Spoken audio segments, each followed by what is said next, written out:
매일 새벽 눈을 뜨자마자 정말 엄청난 양의 뉴스들이 쏟아지잖아요. 네, 사실 다 챙겨보기가 버거울 정도죠. 맞아요. 그 수많은 정보 속에서 진짜 중요한 맥락을 딱 짚어내기란 쉽지 않습니다.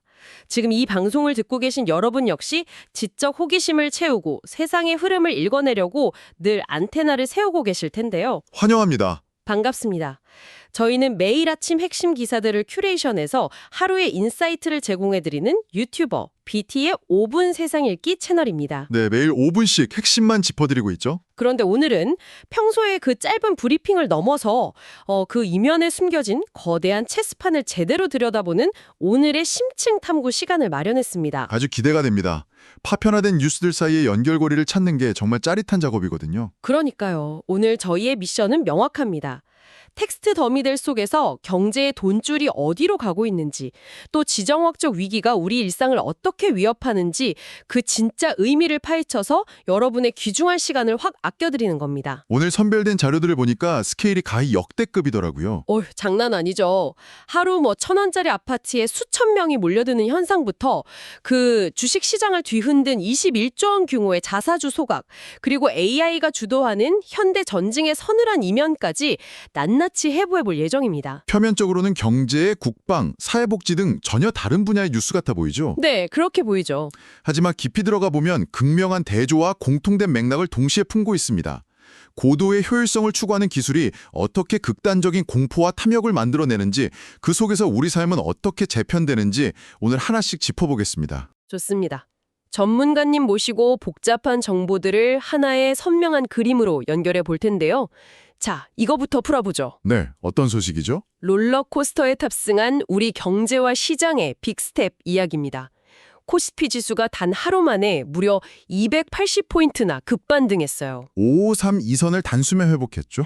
불과 어제까지만 해도 진짜 공포에 질린 하락장이었잖아요. 네, 투심이 완전히 얼어붙어 있었죠? 그런데 오늘은 시장이 너무 과열돼서 거래를 일시 정지시키는 매수 사이드가까지 발동됐습니다. 트럼프 대통령이 던진 이란 전쟁 조기 종료 시사 발언 하나가 이 모든 걸 뒤바꿨다는 게 참 놀라운데요. 수치를 들여다보면 상황이 훨씬 더 흥미롭습니다. 맞아요. 외국인이 1조 1,000억 원, 기관이 8,500억 원을 막 쓸어 담았거든요. 반면에 개인 투자자들은 무려 1조 8천억 원어치를 팔아치웠습니다. 삼성전자나 SK하이닉스 같은 대형주들은 하루 만에 12%까지 뛰기도 했고요. 이거 단순히 안도랠리라고 보기엔 매수, 매도 주체 간의 시각차가 너무 큰 거 아닌가요? 정확한 지적입니다. 이 현상의 기조에는 지정학적 리스크를 금융시장이 어떻게 소화하는지에 대한 냉혹한 메커니즘이 숨어 있어요. 냉혹한 메커니즘이요? 네, 사실 트럼프 대통령의 암시는 외교적 수사일 뿐이지 전쟁이 공식적으로 끝났다는 선언이 아니잖아요. 그렇죠. 당장 내일 어떻게 될지 모르는 거니까요. 그런데도 기관과 외국인이 천문학적인 자금을 쏟아부은 이유는 그들이 전쟁의 종식이 아니라 불확실성의 해소 그 자체에 베팅했기 때문입니다. 아, 방향성이 조금이라도 보였다는 거에 돈을 건 거군요. 맞습니다. 반면 개인 투자자들은 그동안 극심한 변동성에 너무 지친 거죠. 원금을 회수하거나 짧은 차익만 챙기고 빨리 빠져나오려는 심리가 강하게 작용한 겁니다. 이해가 가네요. 저라도 일단 팔고 한숨 돌렸을 것 같아요. 자료에서 강조하는 부분도 바로 이 지점입니다. 억눌렸던 투자 심리가 폭발하면서 시장이 온탕으로 변했지만 중동의 근본적인 갈등이 해결된 건 아니니까요. 그렇죠. 언제든 다시 냉탕으로 돌변할 수 있다는 겁니다. 시장이 뉴스 헤드라인 하나에 이렇게 극단적으로 반응한다는 것 자체가 역설적으로 현재 경제 펀더멘털이 얼마나 취약한지 보여주는 증거이기도 합니다. 일시적인 진통제 효과에 취해서 병이 다 나았다고 착각하면 절대 안 된다는 뜻이군요. 여러분도 투자 포트폴리오 점검하실 때 꼭 유의하셔야겠습니다. 네, 신중한 대응이 필수적입니다. 자, 국내 증시 이야기에서 절대 빼놓을 수 없는 엄청난 숫자가 하나 더 있습니다. 21조 원 규모의 자사주 소각권 말씀이시군요. 네, 삼성전자와 SK그룹 지주사가 전격적으로 자사주를 소각하기로 했습니다. 삼성이 16조 5,300억 원, SK가 5조 1,575억 원어치의 주식을 태워버린다는 건데요. 엄청난 규모죠. 사실 과거에도 대기업들이 주주 환원 정책 발표했다가 나중에 흐지부지 된 적 꽤 있었잖아요. 이번 조치는 시장의 판도를 진짜로 바꿀 수 있을까요? 여기서 연결해 볼 수 있는 큰 그림은 이번 결정이 과거의 사례들과는 완전히 다르다는 점입니다. 어떤 면에서요? 단순히 매입하는 게 아니라는 건가요? 네, 과거 한국 기업들은 자사주를 사들이기만 하고 금고에 보관해두는 경우가 많았어요. 경영권 방어용으로 쓰기 위해서였죠. 하지만 소각은 아예 주식을 불태워서 영구적으로 없애버리는 겁니다. 오, 주식 자체를 세상에서 지워버리는 거군요. 알기 쉽게 비유하자면 8조각짜리 피자에서 2조각을 없애버리고 남은 6조각을 주주들이 나눠 갖게 만드는 셈입니다. 아하, 전체 피자 크기는 그대로인데 조각수가 줄어드니까 내가 먹을 수 있는 한 조각의 크기가 실질적으로 커지는 거죠. 주당 가치가 상승하는 겁니다. 정말 확 와닿는 비유네요. 내 몫이 커진다. 이번 소각은 최근 상법 개정 움직임과도 맞물려 있습니다. 만년 저평가받는 코리아 디스카운트의 핵심 원인이 불투명한 지배구조와 인색한 주주 환원이었잖아요. 늘 지적받던 문제죠. 21조 원이라는 압도적인 규모의 소각 카드는 글로벌 투자자들에게 한국 증시의 체질이 근본적으로 변하고 있다는 아주 강력한 시그널을 보내는 겁니다. 주주들 입장에서는 환호할 만한 소식이네요. 자본시장의 거대한 움직임을 짚어봤으니 이번엔 상상력을 자극하는 미국 시장으로 넘어가 보겠습니다. 스페이스X 소식이 기다리고 있죠? 네, 로켓 제조기업 스페이스X가 6월 상장을 목표로 나스닥 100 지수에 한 달 내로 조기 편입하는 조건을 추진 중이라고 합니다. 상장 전부터 룰을 흔들고 있어요. 그러니까요. 기업 가치가 우리 돈으로 무려 2,574조 원, 미국 증시 시총 6위권 규모라는데 여기서 숨이 턱 막히더라고요. 게다가 나스닥이 원래 1년을 기다려야 하는 규정까지 바꿔가면서 이 기업을 모셔오려고 레드카펫을 깔아주고 있습니다. 나스닥이 상위 40위 이내 기업을 위해 예외 규정을 신설한 거죠. 대체 나스닥이 왜 이렇게까지 무리수를 두는 걸까요? 그 이면에는 패시브 자금이라는 현대 금융시장의 거대한 권력이 존재합니다. 패시브 자금이요? 네, 펀드 매니저 개인의 판단이 아니라 나스닥 100 같은 특정 지수를 기계적으로 추정하도록 설계된 거대한 자본입니다. 스페이스X가 지수에 편입되면 어떻게 될까요? 저기 세계 인덱스 펀드들이 무조건 사야 하는 거군요. 맞습니다. 규정에 따라 울며 겨자 먹기로 스페이스X 주식을 사들여야 합니다. 나스닥 입장에서는 이 막대한 자금을 자기들 거래소에 묶어두기 위해 룰까지 바꾼 겁니다. 아, 거래소 간의 자금 유치 전쟁이기도 하네요. 그리고 여기서 우리가 주목해야 할 더 큰 변곡점이 있습니다. 우주산업의 주도권이 국가에서 민간으로 완전히 넘어갔다는 점입니다. 예전엔 나사 같은 정부 기관의 전유물이었는데 말이죠. 그렇죠. 냉전 시대에는 국가 세금으로 우주를 개척했지만 이제는 2,500조 원이 넘는 민간 패시브 자금을 흡수하는 기업이 우주를 지배하는 거대한 패러다임 전환이 일어나고 있는 겁니다. 기계적으로 주식을 사야만 하는 패시브 자금의 힘과 거래소의 룰 변경이라니 자본주의의 정점을 보는 것 같습니다. 자, 두 번째 세그먼트로 넘어가 볼까요? 경제와 기술이 결합된 압도적인 힘의 논리가 노골적으로 드러나는 지정학과 AI 전쟁 이야기입니다. 네, 시선을 중동으로 돌려봐야겠군요. 통제 불가능의 시대라고 할 만합니다. 중동의 화약고, 이란 상황이 심상치 않은데요. 미국과 이스라엘 공습으로 최고 지도자 하메네이가 사망하는 초유의 사태가 벌어졌죠. 엄청난 권력 공백이 예상됐던 사건입니다. 그런데 공백은커녕 차남 모즈타바가 새 최고 지도자로 선출되면서 순식간에 수습됐어요. 어떻게 이럴 수 있죠? 외부 시각에서는 머리가 사라지면 체제가 무너질 거라 기대하기 쉽지만 이란 신정 체제의 생명력은 그렇게 단순하지 않습니다. 뭔가 믿는 구석이 있다는 건가요? 그 중심에 19만 명 규모의 정예병력, 이슬람 혁명수비대가 있습니다. 이들은 단순한 군대가 아니라 이란 경제의 절반 가까이를 통제하는 거대한 카르텔이에요. 19만 명이나 되는 거대한 조직이군요. 핵심은 이들이 외부 공격에 대비해 지휘권을 하부 조직까지 철저히 분산시켜 놓았다는 점입니다.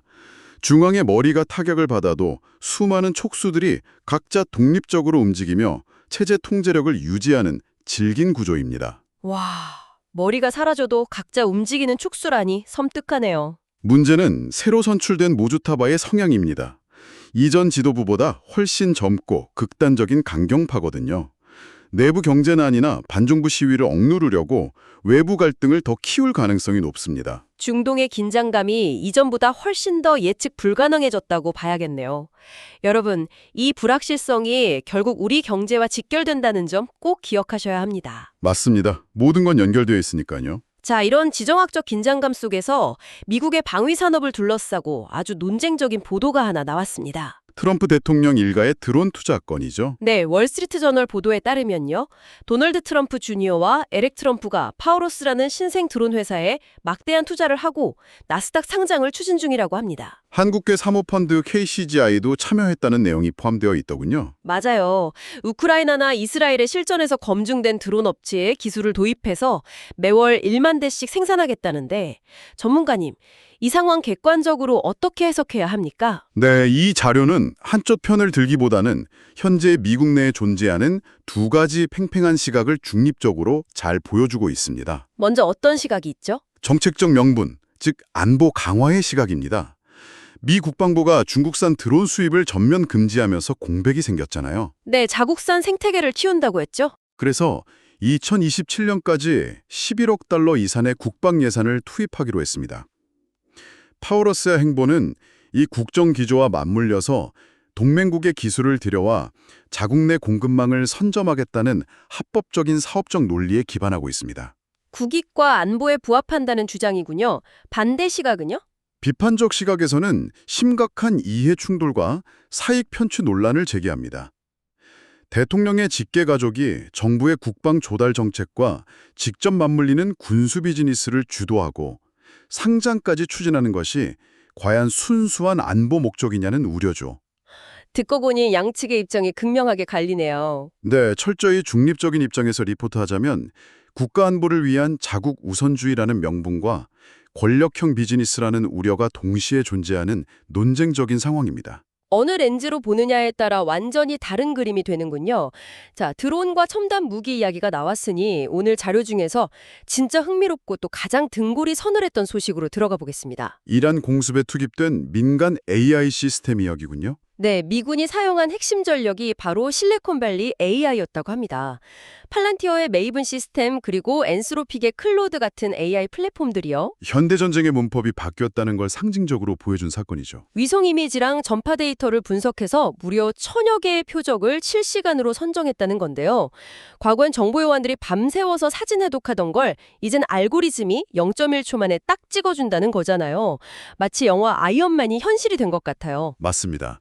군사작전에서 적을 탐지하고 타격하기까지 걸리는 시간, 즉 센서 투 슈터를 완전히 밀리초 단위로 압축해버린 겁니다. 인간이 정보를 모으던 시대는 끝난 거군요. 네, 방대한 데이터를 AI가 융합해서 가장 가치 있는 타겟과 무기체계까지 추천해줍니다. 인간 지휘관은 이제 AI가 분석해준 화면을 보고 최종 승인 버튼만 누르는 역할로 축소된 거죠. 아니 그런데 잠깐만요. 우리가 일상에서 쓰는 AI도 엉뚱한 대답을 하는 환각 증상 있잖아요. 치명적인 한계점이죠. 만약 AI가 민간인 거주구역을 적 기지로 오인해서 리스트에 올렸는데 지휘관이 팩트체크를 제대로 못하고 승인 버튼을 누르면 어떡합니까? 로봇계나 피지컬 AI 무기까지 확산되면 통제 불능 아닙니까? 바로 그 지점이 전 세계 국방 전문가들과 윤리학자들이 가장 날카롭게 지적하는 생존 문제입니다. 인류의 생존 문제까지 직결되는군요. 빅테크 간 경쟁이 격화되면서 AI의 전장 투입 속도가 윤리적 통제 속도를 아득히 초월해버렸습니다. 여기서 중요한 개념이 의미 있는 인간의 통제라는 윤리적 레드라인입니다. 의미 있는 인간의 통제요? 인간이 기계의 판단에 최종적으로 개입하고 안전장치를 작동시킬 수 있는 선을 어디까지로 설정할 것인가 하는 문제죠. 전쟁의 승리보다 우리 스스로 만든 무기의 통제력을 잃지 않는 게 더 중요하니까요. 효율성 때문에 누군가의 생사를 결정하는 권한을 알고리즘에 넘겨주고 있는 이 현실. 여러분은 어떻게 생각하시나요?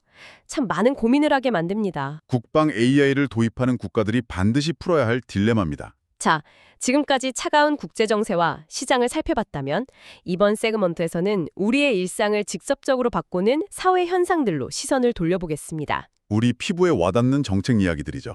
네, 먼저 따뜻한 소식입니다. 성평등가족부가 올해 7월부터 소득과 관계없이 공공시설 자판기를 통해 생리대를 무상 제공하는 공공생리대 드림 시범 사업을 실시한다고 합니다. 이 정책은 단순한 물품 지원을 넘어선 보편적 복지라는 점에서 종합적으로 분석해 볼 필요가 있습니다. 과거에는 주로 취약계층 청소년에게 한정된 지원 아니었나요? 네, 기존에는 생리대 빈곤이라는 시혜적 접근이었죠. 하지만 이번 무상 제공은 화장실에 휴지가 비치된 것처럼 생리용품을 여성의 건강권과 생명권에 직결된 필수 의약품이자 공공 인프라로 인정한 겁니다. 패러다임이 이동한 거죠. 단순히 싸게 주는 게 아니라 기본권 보장의 차원이군요. 더 중요한 건 이 자료에 포함된 종합 대책의 패키지입니다. 출산, 육아로 경력이 단절된 30, 40 여성을 다시 노동시장으로 이끄는 리보딩 프로그램이나 온라인 스토킹 피해자 지원 같은 안전망 구축이 다 묶여 있어요. 아, 하나의 큰 그림이 있는 거네요. 여성의 안전 보장과 경제활동 참여율을 높이는 것이 결국 국가 전체의 경쟁력을 끌어올리는 구조적 설계라고 볼 수 있습니다. 인구 감소 시대에 꼭 필요한 튼튼한 사회적 인프라라는 생각이 듭니다. 이어서 좀 아찔한 사고 소식도 있었습니다. 수원에서 발생한 교통사고죠. 네, 수원 영화추 사거리 인근에서 80대 여성이 몰던 차량이 중앙선을 침범해 반대편 차량을 포함해 무려 9대가 연쇄 추돌했습니다. 정말 도심 한복편에서 대형 참사가 날 뻔했어요. 운전자는 브레이크와 가속 페달을 착각했다고 진술했는데요. 다행히 중상자는 없었다고 합니다. 정말 안도하면서 자료를 읽었어요. 중상자가 없어서 천만다행이지만 이 사건을 80대 운전자 개인의 실수나 인지능력 저하로만 한정지어서는 안 됩니다. 그럼 사회 구조적인 관점에서 봐야 한다는 말씀이신가요? 그렇습니다.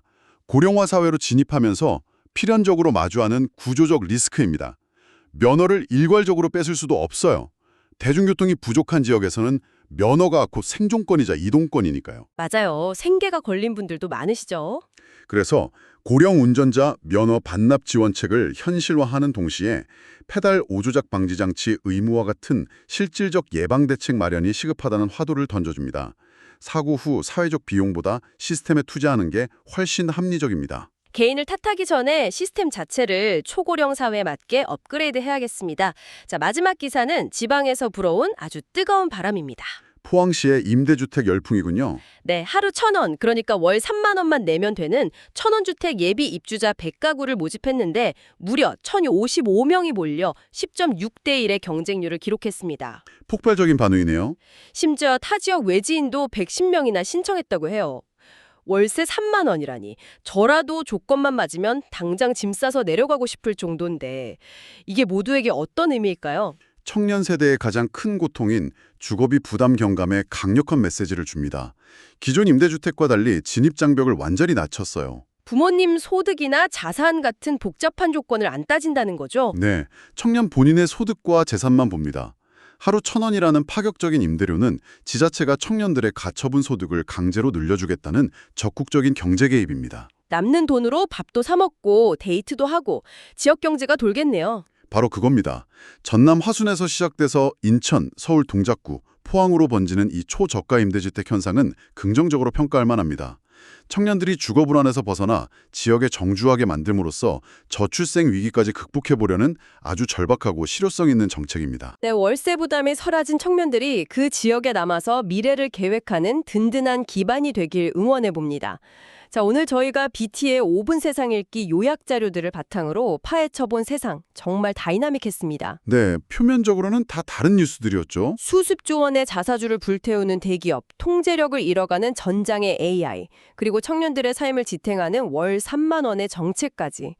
파편화된 줄 알았는데 깊이 보니 놀랍게도 다 연결이 되네요. 훌륭하게 종합해 주셨습니다. 거시경제의 거대한 자금 이동, 전쟁 패러다임의 변화, 그리고 복지 구조의 재편까지. 이 모든 변화의 기저에는 생존과 가치의 재편이라는 하나의 큰 흐름을 관통하고 있습니다. 겉으로만 보면 나와 상관없는 이야기 같지만 결국 듣고 계신 여러분의 투자 포트폴리오, 윤리적 판단, 그리고 일상의 복지와 너무나도 밀접하게 직결되어 있잖아요. 저희가 매일 쏟아지는 뉴스 속에서 이렇게 이면의 맥락을 짚어드리는 이유가 바로 여기에 있습니다. 세상이 작동하는 방식을 알면 우리의 선택도 달라지니까요. 네, 그래서 오늘 탐구를 우아하게 마무리하면서 방송을 듣고 계신 여러분께 이런 철학적인 질문을 하나 던져보고 싶습니다. 어떤 질문이죠? AI가 수천 개의 전쟁 표적을 0.1초 만에 최적화하여 결정하고 하루 1,000원이라는 정책 보조금이 청년들의 거주지를 결정짓는 이 극도의 효율성의 시대에 과연 인간 고유의 자유의지와 개인이 스스로 통제할 수 있는 삶의 영역은 점차 좁아지고 있는 것은 아닐까요? 거대한 시스템 속에서 인간의 역할에 대한 묵직한 화두네요. 정답은 없겠지만 여러분 스스로 한번 깊이 탐구해 보시길 바랍니다. 계속해서 호기심을 갖고 세상을 바라보셨으면 좋겠어요. 오늘 심층탐구는 여기까지입니다.